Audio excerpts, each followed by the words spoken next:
Vou gravar um vídeo aqui sobre o livro 7 da República de Platão.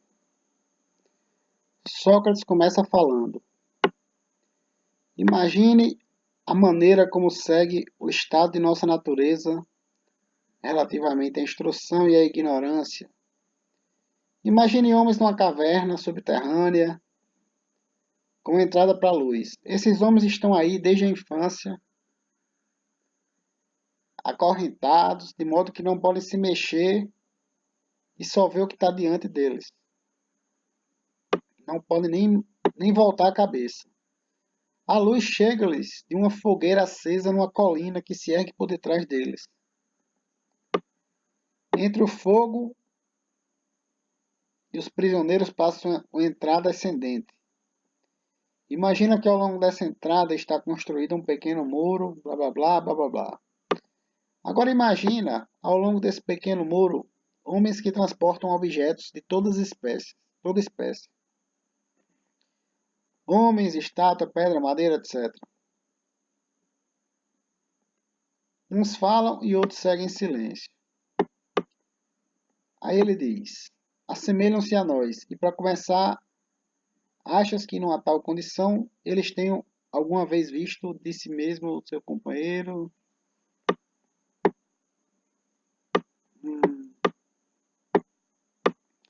Se pudessem se comunicar uns com os outros, não acham que teriam por objeto reais as sombras? Então aqui Sócrates está dizendo o seguinte: ele pergunta, e se eles pudessem falar? Eles não diriam que é real aquelas sombras que eles veem? Porque eles não veem as pessoas que estão passando lá em cima, eles só veem a sombra. Então Glauco concorda que eles, se pudessem comunicar, diriam que aquelas sombras é a realidade, né? E se a parede do fundo da prisão provocasse eco? Sempre que um transportador falasse, não julgariam ouvir a sombra que passasse diante deles? Então eles pensariam que a sombra que estava falando, e não a pessoa lá em cima. Dessa forma, tais homens não atribuirão realidade senão às sombras. Certo? Então Sócrates chega à conclusão que a realidade é as sombras, né? E não as pessoas que estão passando lá em cima, que eles não veem. Considera agora o que acontecerá naturalmente se forem libertados de suas cadeias, curados da ignorância.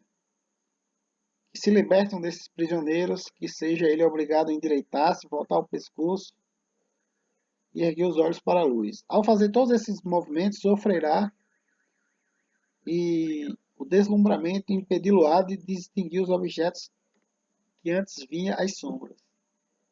Que achas que responderá se alguém lhe vier dizer que não viu até então senão fantasmas, mas que agora, mais perto da realidade e voltado para objetos mais reais, vê com mais justeza? Se, enfim, mostrando-lhe cada uma das coisas que passam, o obrigar à força de perguntas a dizer o que é. Não acha que ficará embaraçada e que as sombras que via outrora lhe parecerão mais verdadeiras do que as dos objetos que mostram agora? Muito mais verdadeiras. E se a forçarem a fixar a luz, seus olhos não ficarão magoados? Não desviará ele a vista às voltas, coisas que pode fitar e blá blá blá? Com certeza. E se o arrancarem à força da sua caverna? O obrigarem a subir a encosta rude e escarpada e não o largarem antes de o terem arrastado até a luz? Não sofrerá vivamente e não se queixará de tais violências? E quando tiver chegado à luz, poderá, com os olhos ofuscados pelo seu brilho, distinguir uma só das coisas que ora denominamos verdadeiras? De início ele não conseguirá. Então, de início, parece que quando ele tem contato com a luz, ele não vê tudo. Aí Sócrates diz: terá necessidade de se habituar a ver os objetos da região superior, começará por distinguir mais facilmente as sombras e em seguida as imagens de homens que se refletem nas águas. Então Sócrates aqui diz que nós não devemos jogar a verdade na cara da pessoa. Tem que ir pelas beiradas.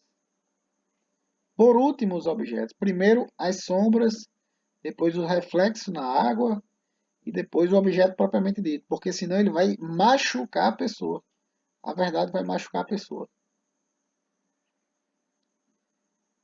Aí depois ele continua. Por fim, suponho eu, será o sol, e não as suas imagens refletidas nas águas, mas o próprio sol que poderá ver e contemplar como tal, etc.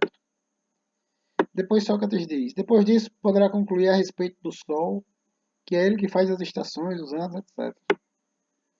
Aí depois ele diz,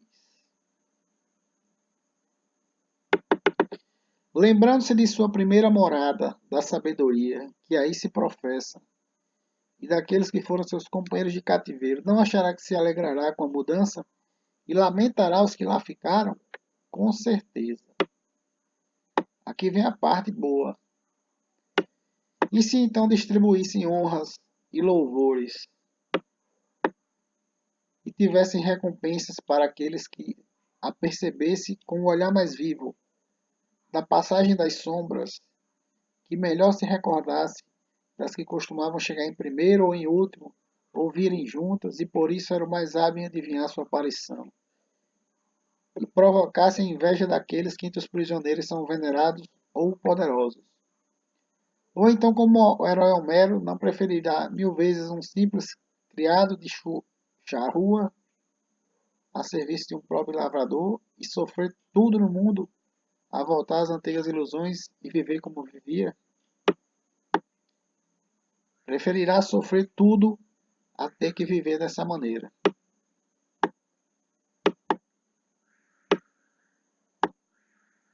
E se tiver que entrar de novo em competição com os prisioneiros que não se libertaram de suas correntes para jogar essas sombras, né? Porque aqui os prisioneiros jogavam um jogo que ficava contando quantas sombras passavam.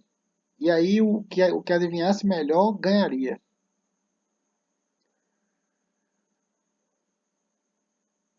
Não fará com que os outros se riam à sua custa e digam que, tendo ido lá em cima, voltou com a vista estragada?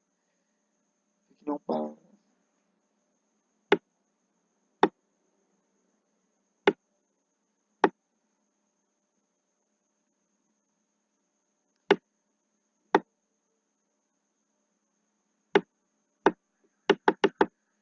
Basicamente é o seguinte: é,